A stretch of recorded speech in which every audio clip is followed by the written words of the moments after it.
antifosfolípido básicamente se va a definir por ser una enfermedad de origen autoinmune, de origen idiopático, en lo que respecta o en lo que caracteriza a dicha enfermedad por la presencia de trombosis, la presencia de abortos, la presencia de trombocitopenia, ¿no? Y además va a presentar anticuerpos inmunoglobulina G o inmunoglobulina M contra fosfolípidos de carga negativa. Entre los principales anticuerpos son el anticoagulante lúpico y el anticuerpo anticardiolipina.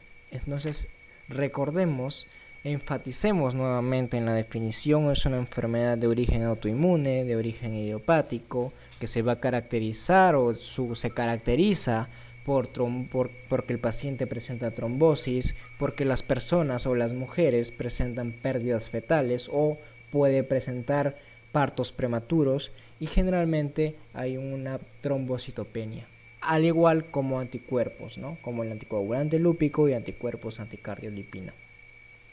Existen 3 categorías, lo vamos a clasificar en primario, secundario y terciario.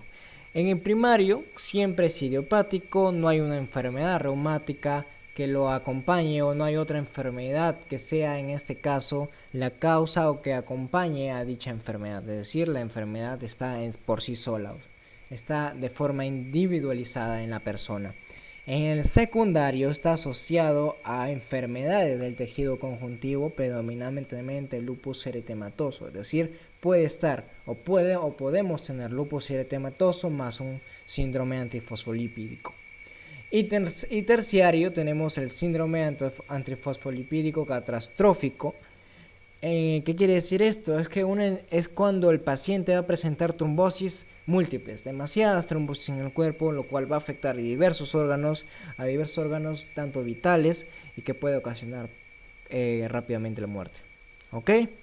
Bien, seguimos. La etiopatogenia o la causa, la etiología va a ser totalmente desconocida, ¿sí? Se dice que es una etiología desconocida, pero si queremos atribuirle a algunas teorías que mencionan cuál podría ser la causa de la enfermedad, hablamos de teorías genéticas, generalmente los alelos de QB1.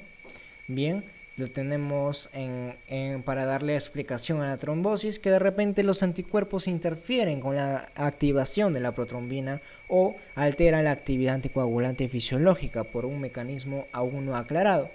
Entre la respuesta inmune podemos decir que podría ser una causa en la que la familia de anticuerpos reaccionan con múltiples proteínas plasmáticas, fosfolípidos aniónicos y la combinación de proteínas fosfolipídicas, y dan a expresar dichos síntomas en la enfermedad, dichos signos en la enfermedad. Bien, esta es la etiopatogenia, son posibles teorías a la explicación de dicho síndrome, ¿no?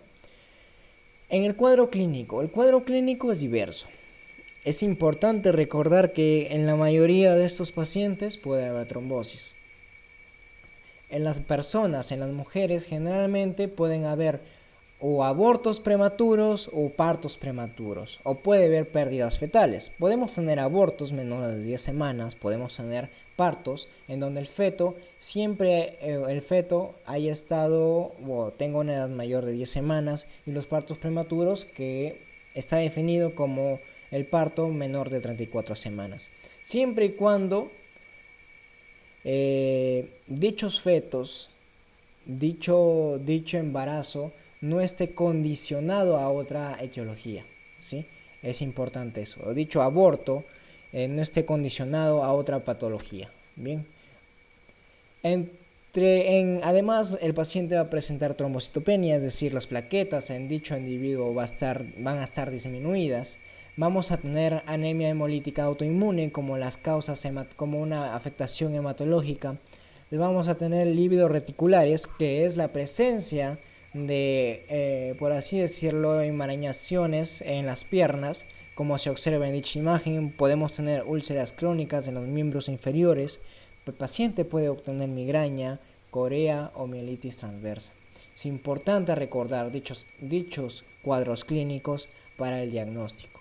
Rescatemos trombosis, rescatemos abortos, rescatemos trombocitopenia, rescatemos anemia. Bien, importante eso, porque son los que mayormente nos van a identificar. Y si tendrías que elegir entre los dos primeros, entonces trombosis y abortos, que son muy importantes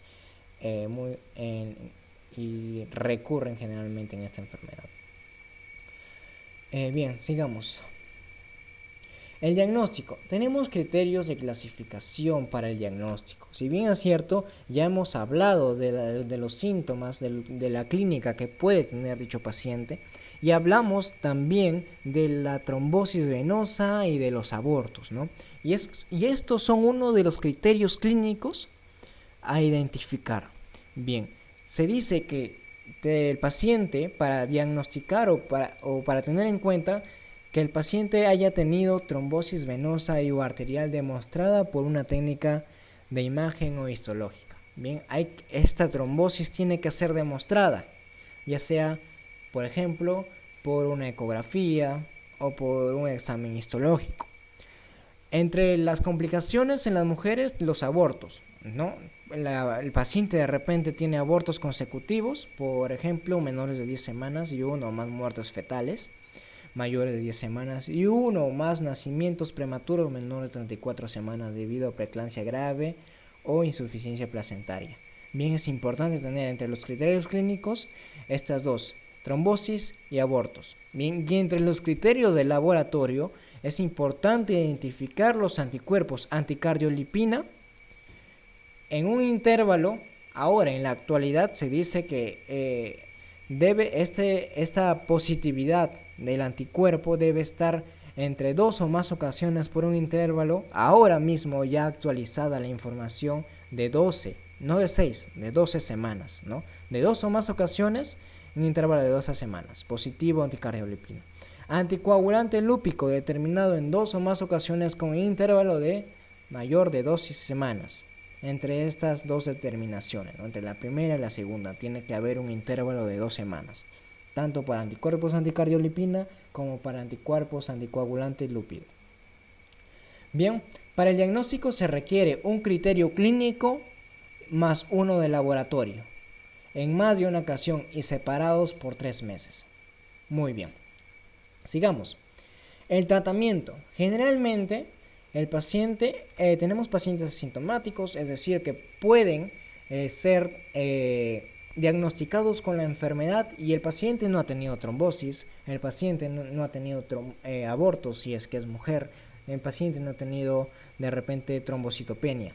Entonces, pero ¿qué pasó? De repente algún cuadro clínico más de repente positivo anticuerpo cetuliano, anticuerpo lúpico, positivo anticardiolipina.